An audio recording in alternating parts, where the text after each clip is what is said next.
Avez-vous déjà regardé quelqu'un que vous connaissez depuis des années et soudain senti qu'il n'y avait rien derrière ses yeux, comme si cette personne, autrefois pleine de vie, n'était plus qu'une coquille vide, présente, physiquement mais absente dans l'âme.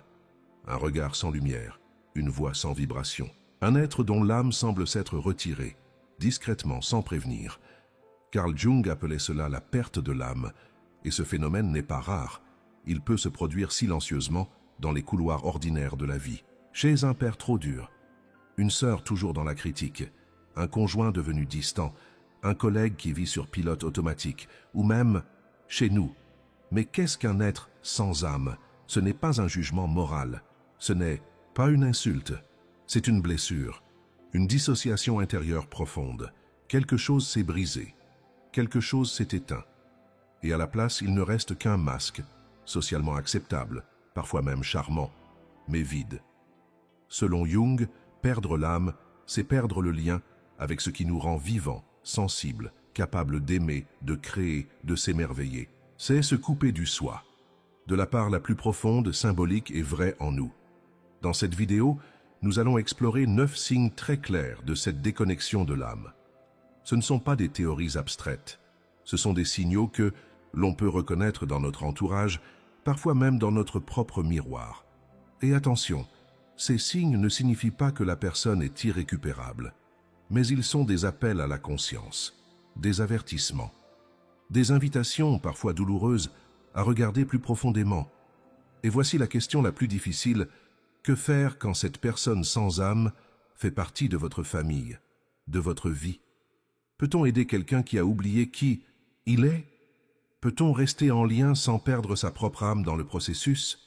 Si vous êtes à une période de votre vie où vous cherchez des réponses plus profondes, si vous avez traversé trop de faux semblants, trop de relations superficielles, trop de douleurs non dites, si vous sentez qu'il est temps de comprendre ce qui ne se dit pas, ce qui se cache derrière les silences, alors ce que vous allez entendre maintenant n'est pas un simple contenu, c'est un miroir, et peut-être un appel à la réconciliation intérieure. Respirez, écoutez, et laissez résonner ce qui a besoin d'être entendu. Il y a des personnes qui vous écoutent, mais qui ne vous entendent pas. Elles hochent la tête, répondent mécaniquement, posent des questions polies. Mais au fond, quelque chose manque. Une chaleur, une résonance. Cette capacité de ressentir vraiment ce que l'autre traverse. L'empathie authentique, c'est l'une des manifestations les plus puissantes de l'âme vivante. C'est cette étincelle qui nous relie à l'autre dans sa douleur, dans sa joie, dans sa vulnérabilité. Une personne qui a conservé son âme peut pleurer pour un inconnu, rire sincèrement pour un proche, se sentir touché par un simple « regard », mais le sans-âme ne ressent pas vraiment. Il peut même imiter les comportements d'empathie, dire les bons mots, adopter les bons gestes, mais c'est comme une pièce de théâtre dont l'acteur a oublié le sens. Il joue, mais il ne vibre plus. Jung parlait de ces personnalités qui se sont identifiées à un masque, qu'il appelait la persona, une construction sociale, une façade, souvent brillante, mais derrière, rien. Le cœur s'est refermé, l'émotion ne circule plus, l'absence d'empathie ne signifie pas toujours méchanceté. Parfois, c'est le signe d'une profonde déconnexion de soi. Car pour ressentir l'autre, il faut d'abord avoir accès à ses propres émotions. Et certaines personnes, blessées, humiliées ou conditionnées à l'indifférence, ont appris à ne plus sentir. Alors elles deviennent froides, ou critiques, ou distantes. Dans une famille, cela peut être dévastateur. Un père qui ne voit jamais la souffrance de son enfant. Une mère qui minimise la douleur de sa fille. Un frère qui rit de votre fragilité. On en ressort brisé, non pas à cause de ce qui a été dit, mais à cause de l'absence totale de présence humaine. Reconnaître. Ce signe, c'est se protéger. Et parfois, c'est aussi le premier pas vers une compréhension plus large. Si cette personne ne ressent rien, peut-être qu'elle a elle-même été blessée au point de se couper d'elle-même. Mais attention, comprendre ne veut pas dire tolérer l'intolérable. Une âme vivante sait poser des limites. Et parfois, la limite, c'est le silence face à l'indifférence. Vous les voyez chaque jour. Ils se lèvent, vont travailler, remplissent leurs obligations. Ils rient parfois, dînent en famille, regardent les infos. En surface, tout semble normal, mais quand vous les regardez attentivement, quelque chose dérange. Le regard est vide. Les gestes sont mécaniques. Il n'y a plus de curiosité, plus d'étonnement, plus d'élan. La vie est devenue un enchaînement de tâches, un devoir à accomplir. Et derrière l'apparence de stabilité, on sent une vérité glaçante. La personne est absente à elle-même. C'est ce que Jung considérait comme l'une des grandes tragédies modernes. Vivre sans conscience. Se laisser porter par les conditionnements, les attentes extérieures, les habitudes, sans jamais interroger le sens, sans jamais se demander « Qui suis-je vraiment et qu'est-ce que je fais ici ?» Une personne sans âme ne se pose plus de questions existentielles. Elle fuit le silence, fuit la solitude, fuit l'introspection. Car dans le silence, elle pourrait entendre le vide. Et ce vide fait peur. Alors, elle s'occupe, se distrait, travaille trop, organise tout. Et surtout, elle évite de ressentir. C'est là que le pilote automatique devient dangereux. Parce qu'il donne l'illusion d'une vie fonctionnelle, mais tue peu à peu l'âme. Et dans une famille, cela crée des liens sans profondeur, des conversations sans vérité, une cohabitation sans communion. Peut-être avez-vous déjà ressenti cela, vivre aux côtés de quelqu'un qui est physiquement là, mais émotionnellement éteint. Parler à quelqu'un qui répond, mais dont l'esprit est ailleurs. Dormir dans le même lit, mais sentir une distance plus grande qu'un océan. Ce n'est pas une fatalité. Il est possible de se réveiller. Mais encore faut-il vouloir voir. Encore faut-il accepter de remettre en question le confort du connu. Le premier signal de retour de l'âme, selon Jung, c'est l'inconfort intérieur. Cette petite voix qui dit « quelque chose ne va pas, je ne peux plus continuer comme avant ». Si vous l'avez déjà entendu, c'est que votre âme, elle, est encore vivante. Il y a un mal moderne que peu osent nommer, le vide de sens. Ce creux intérieur silencieux qui ronge doucement. Ce sentiment diffus que rien ne suffit, que tout ce qu'on possède, ce qu'on montre, ce qu'on collectionne, ne comble rien. Et pour fuir cette douleur, certains remplissent. Achats compulsifs, réseaux sociaux, alcool, séries, nourriture, sexe, travail, apparence. Tout devient un moyen de ne pas sentir. Le sans-âme n'est pas toujours triste. Il peut sembler joyeux, dynamique, dans le coup. Mais tout est en surface. Tout est stratégie d'évitement. Derrière l'énergie excessive, il y a souvent un abîme de solitude. Carl Jung disait que l'âme cherche un sens, pas une distraction. Mais dans une société obsédée par le faire, l'avoir et le paraître, la perte de l'âme passe inaperçue. Pire, elle est applaudie. Regarde comme il réussit. Elle est toujours occupée, elle n'arrête jamais. Il a tout ce qu'il faut pour être heureux, mais à l'intérieur, rien. Pas de centre, pas de verticalité, pas d'ancrage. Seulement une agitation continue, une faim insatiable et une peur panique de s'arrêter. Car s'arrêter, ce serait faire face, ce serait regarder en soi, et parfois découvrir que malgré les trophées, les voyages, les selfies, la vie a perdu son âme. Dans une famille, ce signe peut prendre des formes subtiles, une mère qui accumule les objets mais ne parle jamais de ce qu'elle ressent. Un frère qui vit pour impressionner mais ne supporte pas d'être seul. Une fille brillante mais vide, dont les yeux brillent plus devant un écran que devant un visage humain. La consommation n'est pas un mal en soi, mais quand elle devient un substitut d'existence, elle révèle une coupure, une perte d'essentiel. Et vous, qu'essayez-vous de remplir? Que fuyez-vous peut-être inconsciemment quand vous consommez sans fin? La réponse à cette question n'est pas un jugement, c'est un point de départ. Rien ne vous éloigne plus d'un être que son incapacité à se remettre en question. Vous avez sûrement déjà vécu cette scène. Vous exprimez un ressenti, une douleur, une frustration. Et en retour, au lieu d'écoute, vous recevez une défense agressive, une attaque, un retournement. Tu es trop sensible, tu te fais des films. C'est toi le problème. La personne sans âme ne supporte pas d'être confrontée à ses propres zones d'ombre. Elle a construit un mur autour de son image, une forteresse de certitude, derrière laquelle se cache une fragilité immense. Carl Jung nous enseigne que l'âme vit dans la relation honnête avec soi-même. Reconnaître ses erreurs, ses peurs, ses contradictions, c'est un acte de courage, un chemin de vérité. Mais pour celui qui a perdu l'âme, l'introspection est perçue comme une menace. Alors il se rigidifie, il accuse, il fuit, il se justifie sans cesse et surtout, il ne change pas. Dans une famille, cela crée un climat d'hostilité permanente. Tout devient sujet à conflit, car la moindre remarque est vécue comme une attaque personnelle. On ne peut rien dire sans provoquer une explosion ou un silence glacial. Vivre avec une personne incapable d'autocritique, c'est marcher constamment sur des œufs.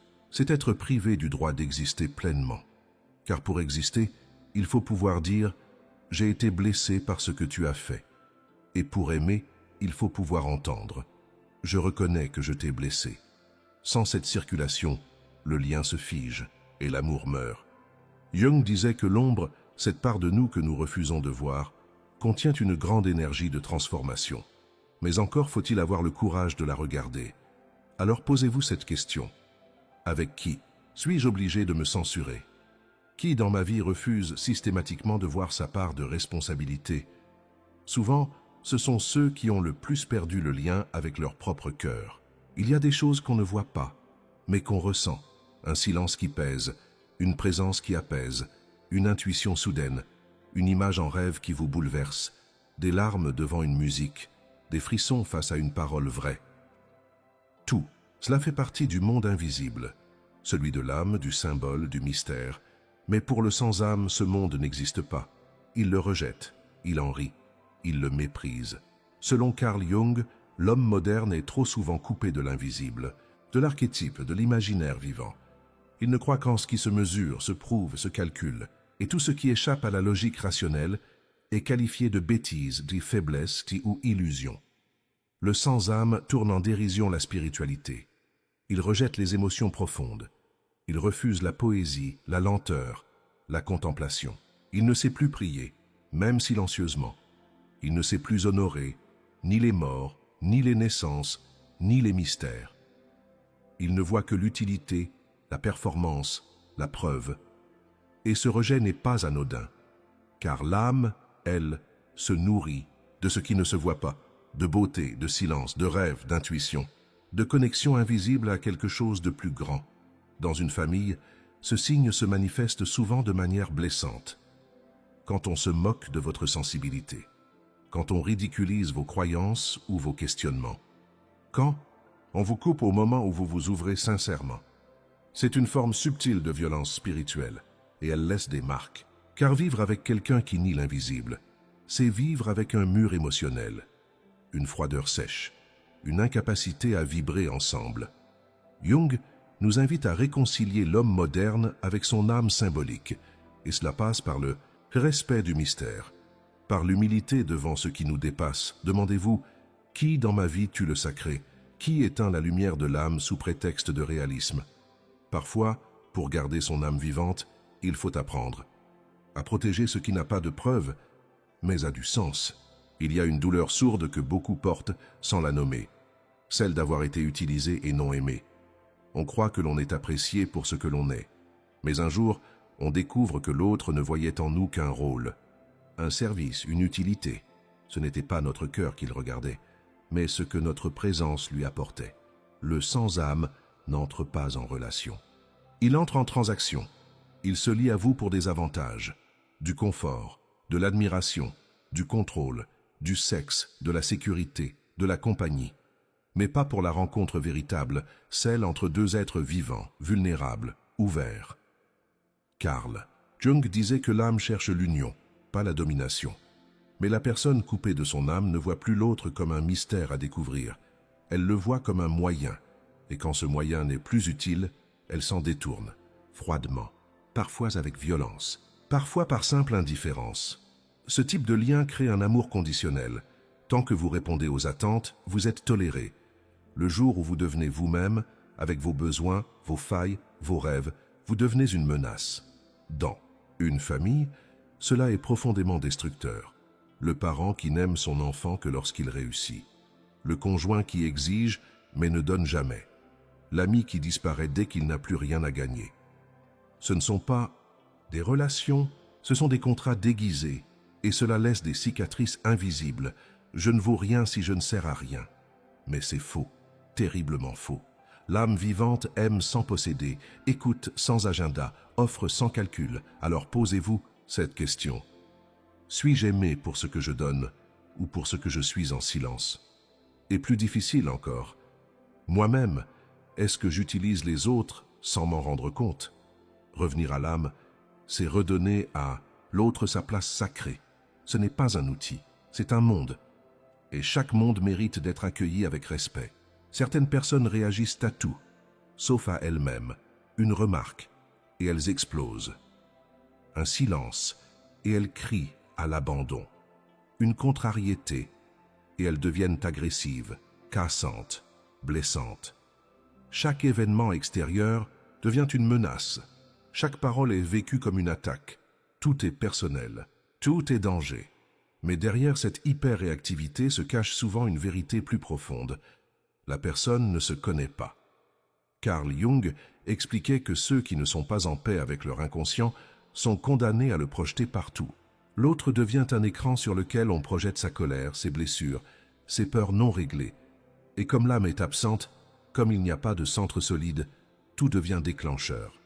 La personne sans âme est comme un volcan, mal éteint. Elle vit en tension constante, et ses réactions sont souvent disproportionnées, imprévisibles, parfois destructrices.